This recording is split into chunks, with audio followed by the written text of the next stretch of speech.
မင်းစိတ်နဲ့မင်းကိုတသားတဲ့ကန့်ကိုစူးစမ်းစားနေရအားလုံးကပြီးဆုံးသွားပြီ အော်မပြီးဆုံးပါဘာလို့ပြီးဆုံးရမှာလဲ ကိုဘာတွေပြောနေရလဲလူဒီကလေကိုကိုလိုက်ရှာနေရမမရအောင်ကိုကိုဘာတွေပြောနေရလဲ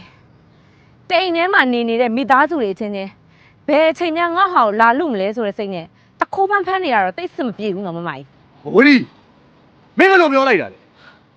ကိုဒီစကားပြကြည့်ပြောနော်လူမဝမလားနဲ့ခင်ဝင်နေနင်တို့ကိစ္စကစိတ်လည်းမဝင်စားဘူးကိုကက်နဲ့ကိုနေကြ ဖူဂျီတွင်းရုံကမွှေးစီပါတဲ့ဆက်ပြရည်ကိုထုတ်လေးရည်နဲ့ရနေပြီနော်ဆက်ပြရည်ထဲမှာအမွှေးစီတစ်ခါတည်းပါပြီးသားမို့မွေးရနံ15ရက်ကြာဆွဲကြံစီပြီးဘက်တီးရီးယားတွေကိုလည်းဖယ်ရှားပေးနိုင်ပါတယ်အမွှေးစီထပ်သုံးစရာမလိုတဲ့ဖူဂျီတွင်းရုံကမွှေးစီပါတဲ့ဆက်ပြရည်ဖူဂျီ ဝတီတို့ကလည်းအစတွေကကိုကန့်နဲ့ကိုအိမ်အောင်နဲ့ကိုနေပြီးသားပါ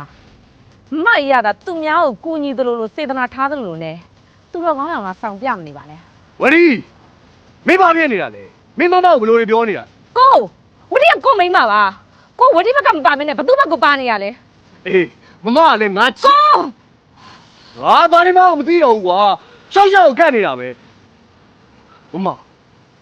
လုံးပါဦးမမရဲ့ဘာတွေဖြစ်နေတာလဲဗျာ ဇာနီငေါ့အာယုံလာမနောက်နဲ့နော်နင်လည်းမိန်းမရနေနင်တို့ဘာသာနင်တို့ကြိုက်တဲ့နီးလန်းနဲ့ကြိုက်တယ်လို့တိဆောက်ကြ မမကိုမ